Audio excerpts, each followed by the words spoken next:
Holiday season is also breadcrumbing season for avoidance. This is the time of year where they are most likely to breadcrumb an ex. And breadcrumbing is when they're giving out little clues, little hints, little cues that they might still be interested, that they might miss you, that they might want to get back together. But when you take the bait, when you give this person the validation, they back off. They either say that they're not ready for a relationship, they're not ready to get back in, or they just disappear, ghost, and go cold altogether. When an avoidant breadcrumbs an ex, it is largely validation seeking. This is a person that really relies on external validation to feel better about themselves. They don't know how to internally validate themselves. And it all stems from consistent childhood emotional neglect. This is a person that was not given that love and nurturing in the way that they needed as a child. So they grew up to feel defective, unlovable, because they personalized that neglect. And a person that has those deep insecurities is going to rely heavily on external validation to feel better about themselves. But because of that neglect, they also feel that it's unsafe to be emotionally close to anybody. It's unsafe to be vulnerable because their subconscious fear is, if I let down my wall, this person's going to figure out that I'm defective. They're going to reject and abandon me. So emotional intimacy feels unsafe. Closeness feels unsafe. And they have other associated triggers and fears, like the fear of trying to meet expectations, fears of commitment, because in their mind, commitment equals abandonment, fears of rejection. So there's a lot of fears that go along with this due to that emotional neglect, but they need that external validation. So around the holidays, it's the perfect excuse. They can reach out to get that validation without as much fear of rejection. It's the holidays. They have the excuse to reach out and not face as much fear because it's normal to reach out on a holiday. So on Christmas, New Year's, or Hanukkah, whatever you celebrate, it's very common for them to reach out and give little cues and little clues. But they're really thinking of themselves.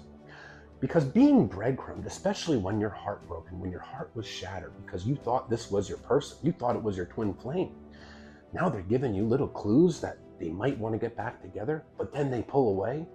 It reopens the wound, it rips the Band-Aid off and exposes the wound all over again.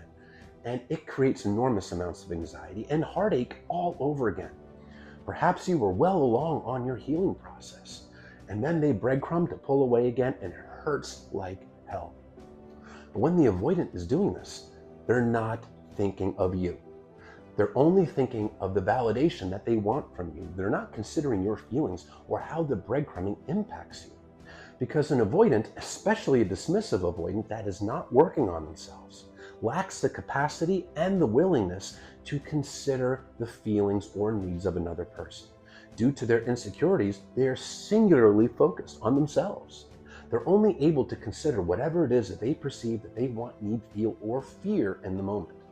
And because of that, it is incredibly selfish behavior because they're only thinking of themselves. No, they're not doing it for the purposes of hurting you, but they're just not considering you. Another reason why they'll likely breadcrumb you around the holidays is that it also helps them avoid accountability. They hurt you. They pulled the rug from under your feet. They shattered your heart, gave you no closure. But if you validate them and tell them that you miss them, etc. on the holidays, well, now they're not the bad guys, see? I didn't hurt this person that much. Look, they still want to be my friend. They're still friendly with me. They still want me. It validates them and it helps them avoid accountability. Because avoiding is what avoidants do. They've learned from childhood to avoid anything painful. Instead of dealing with it, run from it. And that's because no one ever showed them how to deal with stress or to communicate their feelings. So, accountability is very painful for them because in their own mind, it confirms their own inner defectiveness. So when you validate them, they get to escape accountability.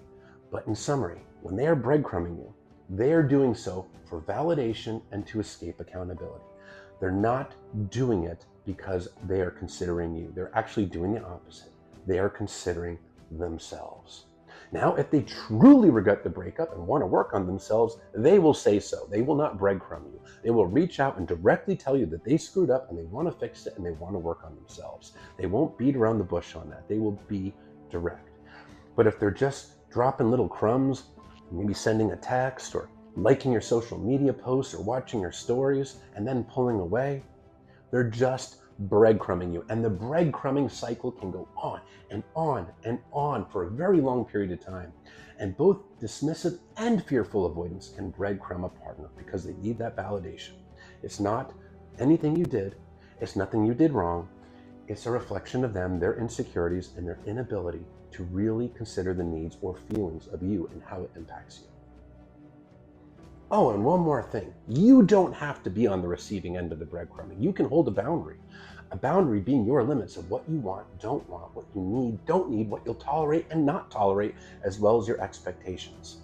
Yes, it's fueled by the avoidance insecurities, but you don't have to just stay on the receiving end of this anxiety-creating selfish behavior.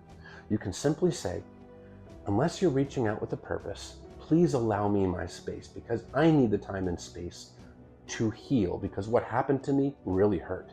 And these little reach outs without any purpose just reopen the wound over and over again and hurts me more and more. And hold that boundary. And if they don't respect your boundary and they keep breadcrumbing you, well, you've already informed them of your boundary. Now you have every right to block them. Also, you don't even need to respond to them to begin with. You are not obligated to respond to their breadcrumbing. But if you do respond and it's hurting you that they're doing this, hold that boundary. You will feel better about yourself because when you hold a boundary, you are sending yourself a message that you have your own back, that it's not okay to treat you this way, that you are not an option. You should be someone's priority because you prioritize them and you deserve the same in return. And you're also sending them the message that it's not okay to treat you this way. It's a very secure thing to do. So no, you don't just have to be stuck in the endless loop of breadcrumbing and false hope. You can stand up for yourself, and it's a great thing to do.